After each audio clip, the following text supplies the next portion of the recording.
अस्सलाम वालेकुम dear students, PPSC के पास्ट पेपर्स का सोल्यूशन हम लोगों ने स्टार्ट किया हुआ है और इस प्लेलिस्ट के अंदर आप लोगों को और भी वीडियोस मिल जाएंगे इसके रिलेटेड। आज की वीडियो में हम पढ़ने जा रहे हैं पार्ट 3 इस पेपर का। इसके फर्स्ट और सेकंड पार्ट के रिकॉर्डेड लेक्चर्स आपको इसी प्लेलिस्ट में मिल जाएंगे। अगर आपको नहीं मिलते तो आपने कमेंट सेक्शन में उनको पूछ लेना है। तो स्टार्ट करते हैं क्वेश्चन नंबर 84 से। Printer is an example of. Printer का जो राइट आंसर है वो है hard copy. Printer hard copy या हार्डवेयर की एग्जांपल है। बाकी ऑप्शंस का आप लोगों को पता है कि इनपुट डिवाइस ऐसी डिवाइस होती है जिसके ज़रिए से हम लोग डाटा को कंप्यूटर के अंदर एंटर करते हैं। स्कैनर जो है ये भी डाटा को, पिक्चर्स को कंप्यूटर के अंदर सेंड करने में एज एन इनपुट काम करता है। सॉफ्टवेयर जो है बिल्कुल इरेलीवेंट सा आंसर है, तो प्रिंटर हार्ड कॉपी है। क्वेश्चन नंबर 85 है, हु इन्वेंटेड कोटरी कीबोर्ड। कीबोर्ड को किसने इन्वेंट किया? तो option C is the right option. Christopher Latham शो ने इसको इन्वेंट किया था। बाकी जो ऑप्शन है ये भी आप लोगों को पता होने चाहिए। बिल गेट्स जो है इन्होंने माइक्रोसॉफ्ट बनाया था। मार्क जकरबर्ग फेसबुक के फाउंडर हैं। एप्पल जो है ये स्टीव जॉब ने बनाया था। ये वाले एमसीक्यूज पार्ट 2 में भी हम लोग इस तरह के डिस्कस कर चुके हैं, तो होप्स हो कि आप लोगों को ये आते होंगे। जो इससे नेक्स्ट वीडियो होने वाली है उसमें हम लोगों ने स्पेशल एजुकेशन के रिलेटेड पास्ट पेपर्स पढ़ने हैं, तो आप लोग उससे रिक्वेस्ट है कि उन वीडियोज़ को लाजमी देखिएगा।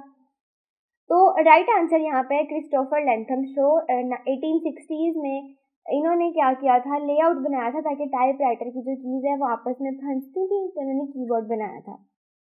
नेक्स्ट क्वेश्चन नंबर 86 का आता है, the table of 18 and its and at 10 depicts the answer with. कि जो 18 का टेबल है वो अगर 10 पर ख़त्म होता है तो वहाँ पे हमें कौन सा आंसर दिखाया जाता है, डिपिक्ट करना, शो करना। तो 180 का जो आंसर है वहाँ पे हमें शो होता है जब 18 का टेबल 10 पर जाके ख़त्म होता है। बहुत सिंपल सा और बहुत इजी सा क्वेश्चन है, आप लोगों ने 18 को 10 से मल्टीप्लाई कर देना है। क्वेश्चन नंबर 87 आता है, 2, 20, 56 और 110 एक सीरीज दी हुई है। इस पैटर्न को आप लोगों ने थोड़ा लॉजिकल तरीके से इसको सॉल्व करना है और इसके आंसर को फाइंड आउट करना है। तो यहाँ पे इसका छोटा सा मैंने सोल्यूशन लिखा है और इस तरह के क्वेश्चंस पीपीएससी एफपीएससी में आते होते हैं, तो आप लोगों को इस तरह के क्वेश्चंस की समझ तभी आएगी जब आप लोगों ने इनकी प्रैक्टिस की हुई होगी। अगर हम इस सीरीज को देखें और समझे, यहाँ पे जो आंसर आए हैं उनको मैंने यहाँ पर बताया हुआ है। पहले उन्होंने 1 का स्क्वायर लिया था, 1 मल्टीप्लाई बाय 1, उसमें 1 ऐड किया तो 2 आ गया। सेकंड में उन्होंने 4 का स्क्वायर लिया था, 4 मल्टीप्लाई बाय 4 16 और उसमें 4 ऐड किया 20। इस तरह उन्होंने 7 का स्क्वायर लिया, 7 मल्टीप्लाई बाय 7 49 और उसमें उन्होंने 7 को प्लस कर दिया 56। फिर 10 का उन्होंने स्क्वायर लिया और फिर उसमें 10 को ऐड कर दिया। इसी तरह आगे 13 का स्क्वायर लेंगे, उसमें 13 को ऐड करेंगे तो 182 आंसर आता है, जिसका राइट ऑप्शन जो है वो डी ऑप्शन है, 182। और आपने एक चीज़ ये भी नोटिस करनी है कि हर बार हर आइटम के अंदर हर नंबर में 3 नंबर का इजाफा हो रहा है। जैसे 1 से लेके 4 तक जा रहे हैं तो +3 हो रहा है, 4 + 3 7 हो रहा है, 7 + 3 10 हो रहा है, 10 + 3 13 हो रहा है।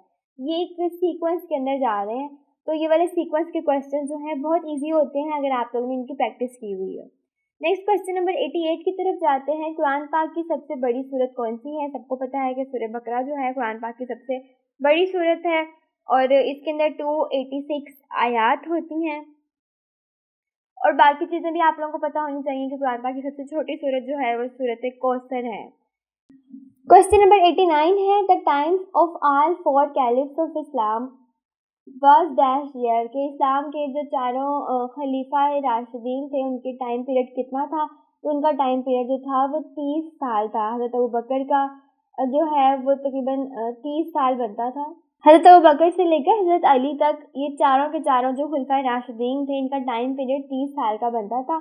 और आप लोगों ने इसकी डेट भी याद करनी है। 382 AD से लेकर 661 AD तक इसकी डेट थी। 30 साल तक इनका जो हुकूमत रहा वो रहा।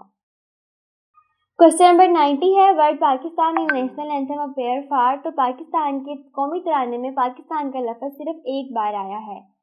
नेक्स्ट क्वेश्चन नंबर 91 है, which virus has been spread the most in Pakistan since independence from 1949। कि अब तक जो है इंडिपेंडेंस से लेके अब तक कौन सा वायरस सबसे ज़्यादा फैला था? तो बहुत इजी इसका आंसर है कोरोना वायरस, जो कोविड-19 था वो सबसे ज़्यादा फैला था। और इसके अलावा पोलियो जो है ये भी बहुत ज़्यादा फैला था, लेकिन ये जो है इसका जो फैलाव था, स्प्रेड का स्केल था, वो कोरोना के हिसाब से कम था। क्वेश्चन नंबर 92 है, inflammation of a joint cerebrum and cerebellum refers to. तो इसका सिंपल यहाँ था कि अगर हम कीवर्ड देखें तो जोड़ों की जो सोजिश होती है, इन्फ्लामेशन होती है, उसको हम कहते हैं आर्थराइटिस। ये पहले भी रिपीट हो चुका हुआ है, ये जनरल साइंस का क्वेश्चन है कि आर्थराइटिस का आप लोगों को मतलब पता होना चाहिए। आर्थरा का जो मतलब होता है ना, उस आर्थरा वर्ड का मतलब ही ज्वाइंट होता है और आइटिस का मतलब होता है इन्फ्लामेशन। मैं यहाँ पे लिख देती हूँ, आर्थरा का जो वर्ड होता है इसका मतलब ज्वाइंट होता है, और जब भी किसी बीमारी के आगे इन्होंने आइटिस लिखा होता है उसका मतलब इन्फ्लामेशन होता है, उस चीज़ का इन्फेक्शन वगैरह होता है। जैसे मेनिंजाइटिस होता है, इंसेफेलाइटिस होता है, उनके एंड पे आइटिस आता है, उसका मतलब होता है कि उन जगहों के अंदर जो है इन्फ्लामेशन है। तो right option is the A option. उसके अलावा और भी ऑप्शन दिए हुए हैं जो कि हमारे पीपीएससी के इंपॉर्टेंट ऑप्शन है, जैसे ग्लूकोमा, ये भी एमसीक्यूज में आता है। ये आंख के अंदर जो हमारे मोतिया आ जाता है उसको कहा जाता है, और ये काले रंग का मोतिया होता है। कैटरैक्ट, ये भी इंपॉर्टेंट टर्म है, पीपीएससी में एमसीक्यूज के आ चुके हुए हैं। ये भी आंखों से रिलेटेड ही बीमारी है, इसमें भी हमारी आंखों के अंदर वाइटनिंग होना शुरू हो जाती है, इसको हम लोग सफ़ेद मोतिया कहते हैं। क्वेश्चन नंबर 93 है, night blindness occur due to deficiency of vitamin A. बहुत इजी सा क्वेश्चन है, बचपन में साइंस की बुक्स के अंदर पढ़ा करते थे, ये विटामिन ए की कमी की वजह से हमें नाइट ब्लाइंडनेस होती है। बाकी ऑप्शंस भी हैं, ये भी आप लोगों को पता होने चाहिए। अगर विटामिन डी की कमी हो जाएगी उससे हमारी हड्डियां कमज़ोर होती हैं, हड्डियां कमज़ोर होने वाली बीमारी को हम लोग रिकेट्स कहते हैं। उसके अलावा ऑस्टियोपोरोसिस, ये वाले जो टर्म्स हैं ये भी विटामिन डी की कमी से ही रिलेटेड होते हैं। विटामिन सी की अगर कमी हो जाएगी तो हमारे जो मसूड़े होते हैं, जो हमारे गम्स हैं, उनकी हमें बीमारी होती है, उसको सक्कर कहा जाता है। और विटामिन डी की अगर कमी हो जाती है तो ये हमारी जो इम्यूनिटी है वो कम हो जाएगी, हमारी जो स्किन है वो ख़राब हो जाएगी, बाल ख़राब हो जाते होते हैं। तो ये वाली चीज़ें भी आप लोगों को पता होनी चाहिए। नेक्स्ट क्वेश्चन नंबर 94 आता है, शॉर्ट टर्म विजुअल लॉस